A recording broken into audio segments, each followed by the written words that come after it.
This episode is powered by Safety FM.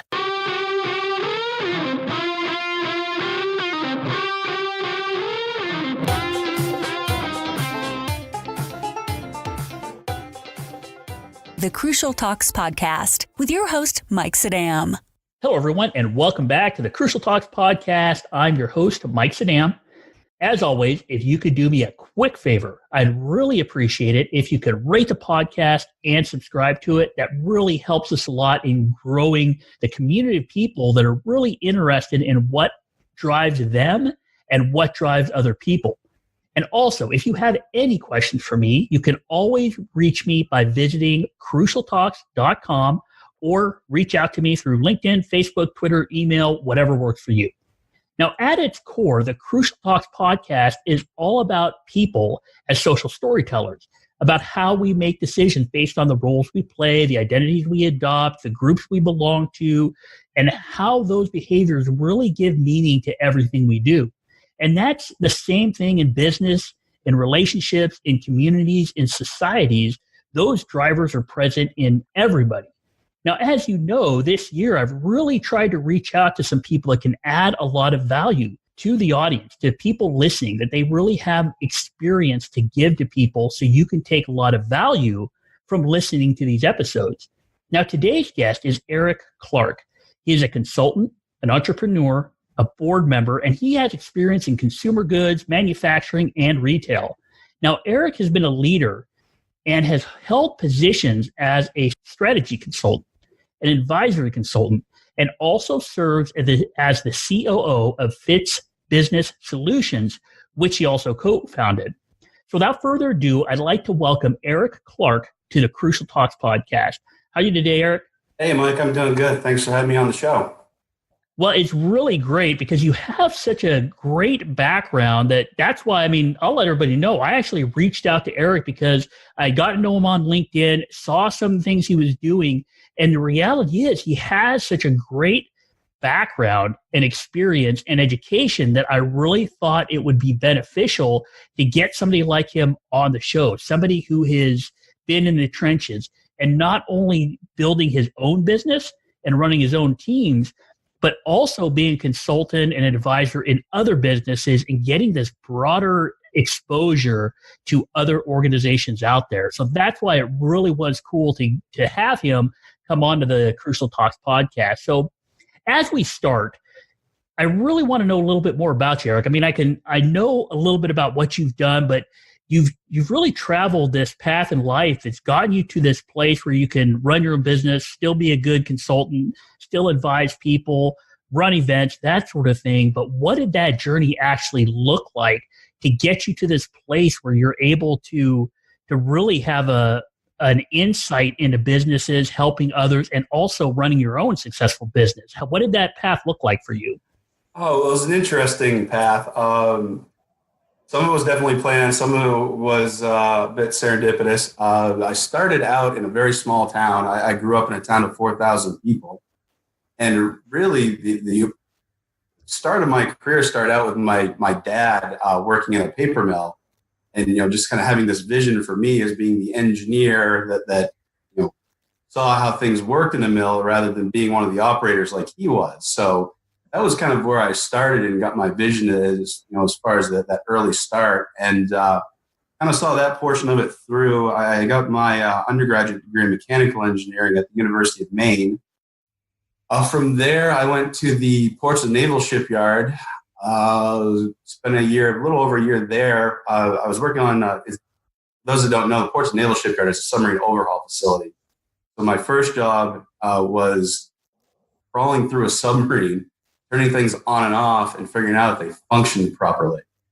And that was very characteristic of the first portion of my career. I did a little more engineering, did about 8 years total of engineering work. And I got to a point where I kind of reached the ceiling of my engineering career. I was kind of at the top of where I was going to go, and started really thinking about what my next steps were in life and in my career, and got researching grad schools and decided that, of all the places that I looked at, that Carnegie Mellon was going to be a great place for me because they had a great ops program, really hard school to get into. I wasn't sure if I was going to pull it off or not, but at the end of the day, it all kind of came together. And from there, I really got interested in business consulting. In my previous career, I had worked on kind of smaller projects, making machines work, small gears in the machine. Whereas, I came to find out that when you're talking about strategy and business strategy and all those things, you kind of get to look at the machine as a whole and understand how those little intricate pieces kind of interact with each other. I became really interested in doing that.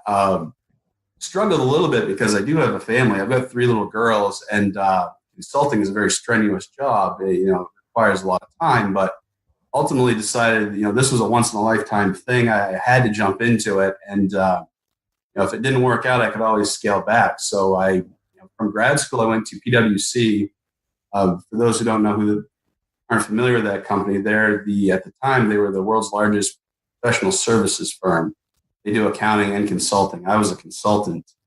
Worked with mostly Fortune 500 companies, large companies, multi-billion-dollar companies, working on their operations strategy, laying a lot of business strategy too for portions of those businesses. I wasn't not going to pretend I was running a $100 billion company all on my own, but we would take aspects of their strategy, particularly operations, supply chain, things like that, and try to figure out how to make them run better, make them functionally stronger, make them financially more viable.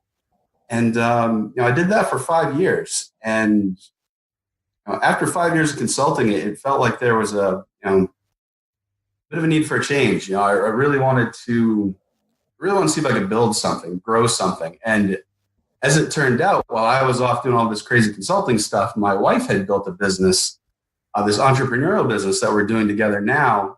It's Business Solutions. And she had built a good portion of it while I was doing the consulting. And it just made sense after, about this time last year, it made sense for me to stop doing consulting and stay at home and help build out this entrepreneurial venture with the 2 of us. So that's kind of where how I ended up here. I went from an engineer at kind of medium-sized businesses to grad school to working, in corporate offices in some of the largest companies in the world. Now starting my own entrepreneurial journey, and an interesting ride. I've seen a lot of things, done a lot of different things, met a lot of different really interesting people to kind of get me where I'm standing today. So that's kind of it in a nutshell. Yeah, and I think that's one of the reasons that I was kind of drawn to your profile and getting to know you a little bit on LinkedIn and seeing what you were doing is really because one of the things I talk about a lot on the podcast is self-transformation and the roles we play. And I mentioned that at the beginning of the episode. The reason I did was because you have had this ability to play different roles in your life, and you've been able to do it successfully. You went from engineer to student to a corporate office to now running your own business, which is really a transformational process that you had to consciously decide to do that. And so before we get into some of the things we might be able to learn from all your experiences, I really wanted to touch a little bit on this personal journey you had. So when you went from being an engineer to then transitioning to being in a corporate office where you're serving as a consultant, what did that transformational process look like? Because you couldn't bring the same skills you had crawling around in a submarine, turning things on and off to see if they worked. You had to change behaviors. How did you learn those behaviors? How did you transition from somebody who was an engineer to somebody who was a consultant dealing mostly with people as opposed to dealing with a piece of machinery? Yeah, that was an interesting transition. A lot of learning, a lot of watching other people, understanding how they did it, picking up good habits, a lot of trial and error. Didn't do it all right the first time. It was an interesting transition going from an engineer working with sailors and mechanics to being a consultant working with business professionals. There's different languages, there's different behaviors, there's different nuances, and there's different outcomes. Particularly engineering, you get the right answer, you're right. It's much more black and white. It's much more obvious. And even if you don't necessarily possess the people skills to get everybody to buy into the answer, if it's correct, it's correct. So, early in my career, being an engineer and having machines and coming up with, black and white, right and wrong answers, I picked up those skills and developed those fairly well. The biggest transition for me going from that to consulting is that you got to pick up the people skills. And that was something that I learned fairly quickly during my internship that I had some work to do. Like I said, right, wrong answers don't necessarily require a lot of savvy. But when you're a business consultant and you're working with people that have been in their jobs for 10, 15, 20 years and they've been doing it a certain way, you can't just give them a right answer and say, this is it, go implement it. There's 100 things wrong with that statement I just made, saying that to somebody else in a business environment. So I may be talking through a little bit of it is, the first thing that is really an issue is that, as a consultant, people come in, they're kind of scared of you. They always think downsizing. They always think bad things, when the truth is that we're really just trying to improve processes and make businesses better. Especially a lot of the projects I was at, we didn't do much downsizing. It was really just process and performance improvement and making the numbers match up. So gaining that trust and building a rapport with individuals just to get the ball rolling and just to get the information and get things started was a big piece for me. And that's just a matter of, general kind of manners, but something that I hadn't had to do much in my previous career.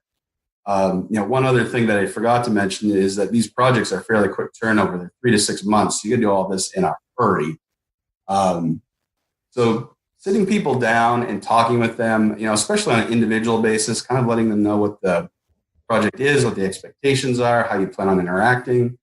That's a huge thing. Just teeing up a conversation so they know what to expect from you. So you're not this enigma in an office for the better part of 3 months, and kind of getting that comfort level so that you can have conversations with individuals to get the ball rolling is a big step.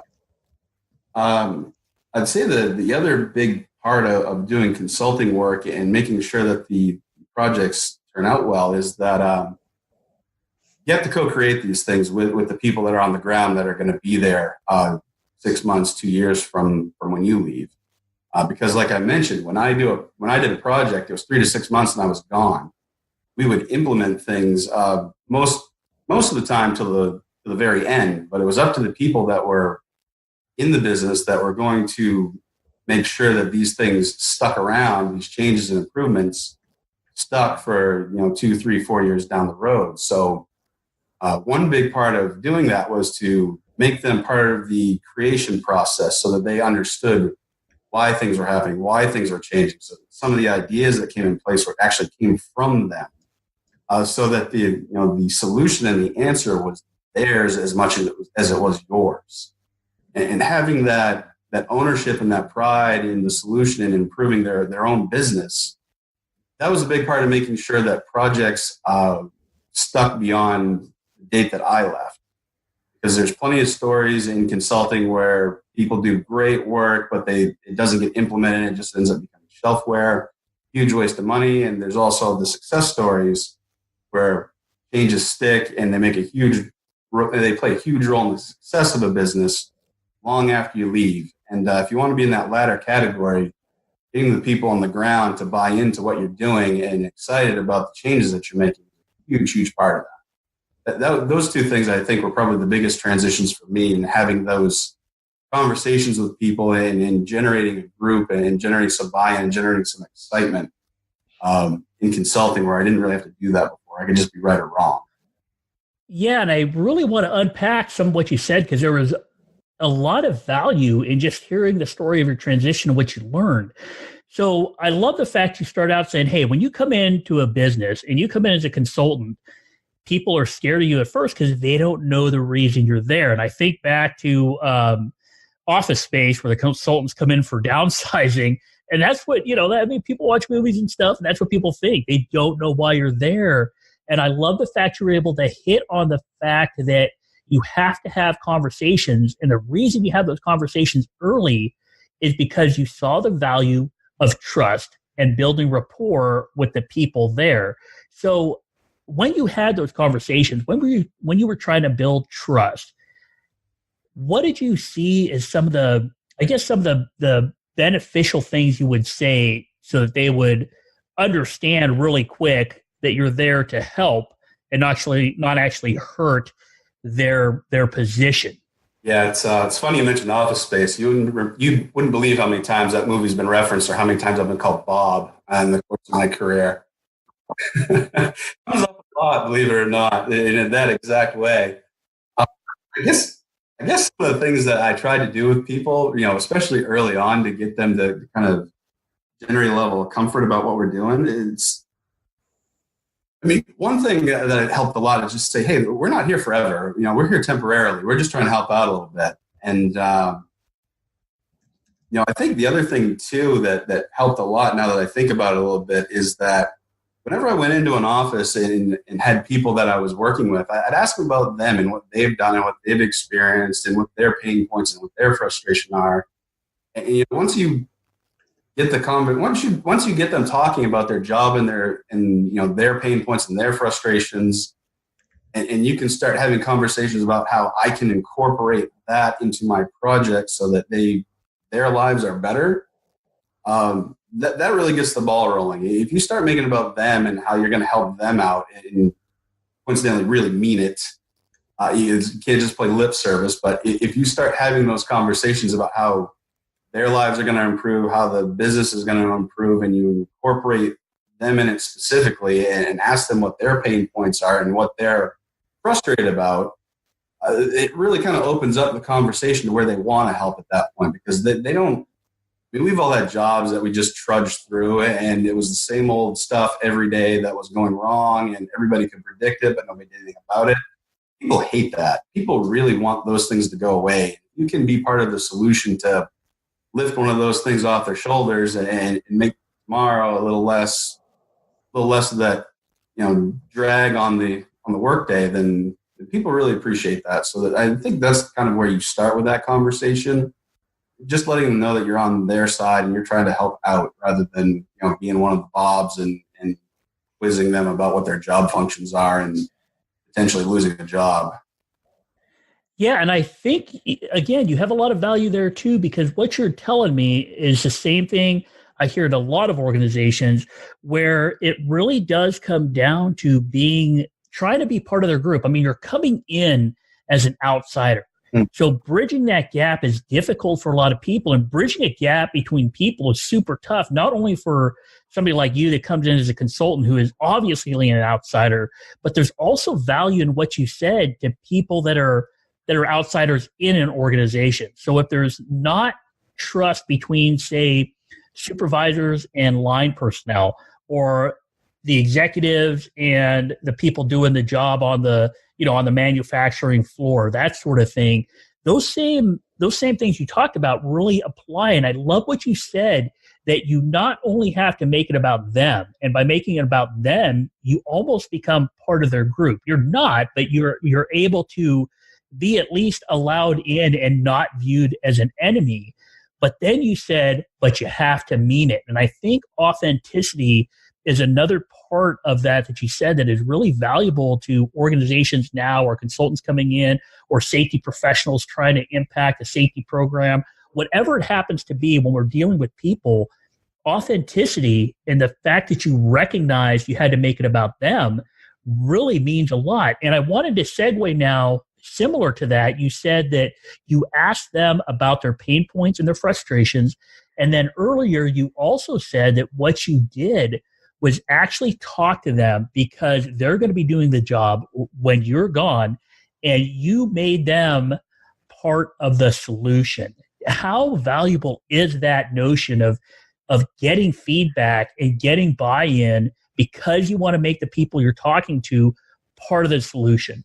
Honestly, at the end of the day, that's the most valuable thing in the world in a project like that, because once you leave, the people on the ground that are there, that are part of the business, they can torpedo your project in a week. Sometimes it's just that quick. And if they hate you from day one and you don't fix that, and they hate you the day you leave, you can do the best work in the world. It could solve everybody's ills. It could solve everybody's problems. But if they don't like you and they don't like the solution you came up with, it's not going to stick. So at the end of the day, if you can't get some buy-in and some excitement and some real champions on the ground to make sure that your work is continued after you leave, your project might as well not have even happened. What's worse is it'd probably been better if it didn't, because that was a whole lot of money that went into getting nothing done. Yeah, and I hear the same thing with a lot of safety programs, again, where people really need to be part of the solution. And so many times in organizations, I mean, after the Industrial Revolution, a lot of organizations kind of took a lot of what they learned from scientific management and things like that, where they looked at the worker and they looked at people as problems to be solved.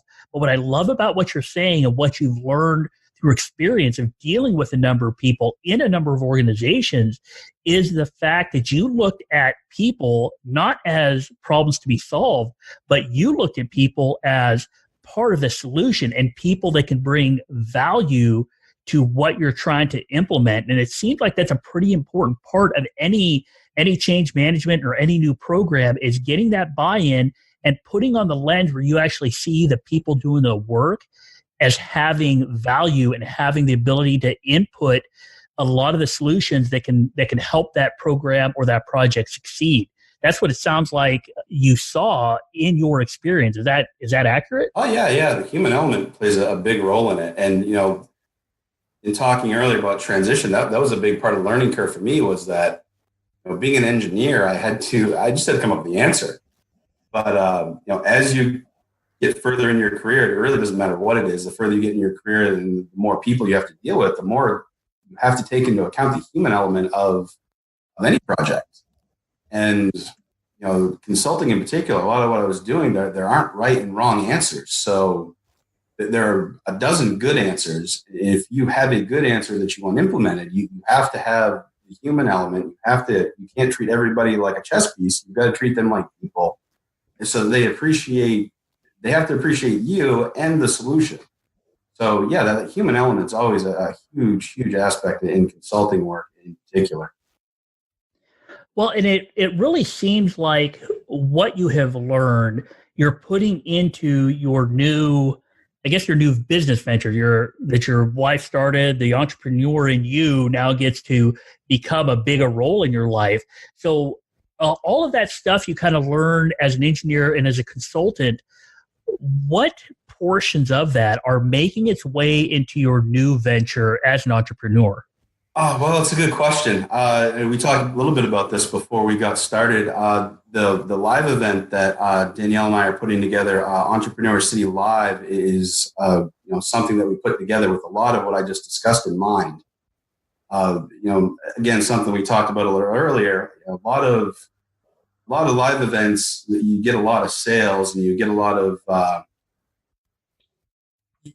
bravado, a lot of sales, but not necessarily the teaching aspect of it. So something that we tried to turn our event on its head a little bit and have our speakers at our event teach first. We gave everybody 45 minutes on stage, and we're asking everybody, teach the audience, show them something, give them something of value, and show them what you're made of, and then have a conversation about sales and what you do, tomorrow, the day after, as far as working together.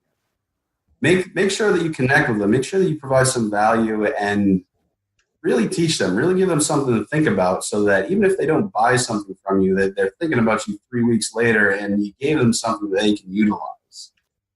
So I guess that's kind of part of where that's played in our current business in this live event, is that, stepping away from that straight sales mentality and treating people more like human beings, like people you're trying to build a relationship with, rather than, treating it like a sales process and just crunching numbers and wins and things like that. So that's a big part of, I'd say, where my previous learnings have come into play with what we're doing now. Well, and what you said there, I mean, I love the fact that you were so passionate about what you're doing that you decided to create a live event. I mean, those things are tough to do, but I really like where your focus is, because your focus is just like it was as a consultant. You are now focused on the people first and giving value to them and getting buy-in and doing what you can so that when they they come out at the back end of this, when they leave the event, you somehow have removed friction from their life. You somehow have made something better for them. And that's what I really like about what you're doing and this event, because I didn't even, after having conversed with you on LinkedIn and things like that, I didn't even know this event was coming till we started talking prior to recording the episode. And I really like that fact that you are focused first on the people, giving them value and planting those seeds, because you know that those people, by getting value, it'll turn into better relationships and better businesses in the long run. It really sounds like, and you can correct me if I'm wrong here, but it sounds like when we're thinking about business strategy, that we can gain value from how you're running this live event, because what it really seems like is you're playing the long game. You're running the marathon, not the sprint. Yeah, that's a great way to summarize it. And that's really the game plan of what we're doing with this live event or business in general, is that you take care of people first and the results will follow. I know that a lot of people just kind of go hardcore sales, worry about taking care of people, after the check is cleared. But, if you do it the other way around, you take care of people, you educate them, you help them along the way. And the sales part is definitely part of it because it's a business, but it's really kind of secondary because you want to build those relationships. You want to have a long-term business. You take care of the people first. And, that's what we're doing with our live event. We're taking care of our speakers, we're taking care of our audience, and with the idea that when we do those things, everything else will take care of itself. And kind of like that saying, a rising tide raises all ships. That's the premise we're working under. We want everybody to prosper so that we can prosper, and all of they can prosper as well. Yeah, and I've talked to people about this before, and I use Maslow's hierarchy of needs for this. And the way I do it is I really tell people, hey, a lot of businesses can meet those two bottom rungs, right? Mm-hmm. Providing them safety, providing them, a paycheck, providing them shelter, that sort of thing. But the reality is, if we flip that on its head, which is really what I think a lot of businesses have trouble with, and a lot of salespeople have trouble with, is they're focused on the bottom line, the dollar first. Mm-hmm. But if we provide those higher levels of Maslow's hierarchy of needs, the esteem and the love and the trust, all that other stuff will come out of that. And that's what I think you're trying to do. And what I actually really love about what you're saying is the fact that you are recognizing that people are people, and they're not pieces of machine, and they're not resources just to be managed, and they're not just something you're trying to get something out of, that you're actually focused on people as people, and people are social. And that's how we're programmed, and we always have been, and we always will be. So the fact that you're focusing on them first, I think adds a lot of value to people and really has some great lessons for people, because I think that if we can change the way we look at people and change the way we look at business relationships and actually look at them as human-based relationships instead of just an exchange of money or services, I think all that other stuff, the money and the success and all that, can come afterwards. Is that what you're trying to go for with this live event? Yeah, I think that you hit the nail on the head. And I love that you use Maslow's hierarchy of needs, because I reference that all the time. Really, we want to bring some of the personal side back to business. We don't want this to be, we're going to have 500 people there, but we don't want this to be some cattle herding activity where we drag all these people in, we sell to them for 2 solid days, and then we leave with their checkbooks. And we want to build some relationships. We want, personally, I want to build some relationships, but I want the people that attend the event to build relationships amongst themselves. I want them to have the opportunity to interact and connect with each other as human beings. Well, that's a great thing about these live events, is that you get out from behind your computer screen once in a while, get to actually rub elbows with real people and have those real conversations. And when you have the opportunity to do that on such a large scale, great things happen. You build relationships, faster than you would any other way. You meet people that you normally wouldn't meet, because you're not trying to use an algorithm in your LinkedIn profile to find these people. It's very organic, it's very natural, and it's like you said, it's very humanistic. It's a very humanistic way of running a business, and to me, it's it's funner. It's more enjoyable to see, a room of people prospering rather than just seeing a room of dollar signs and, people to extract money from. So, yeah, I think you hit it. I think you called it perfectly. It's something that we're trying to build a little humanity back into these types of events, and in general, just building some humanity into our business, and then, working on those relationships and having that long-term play.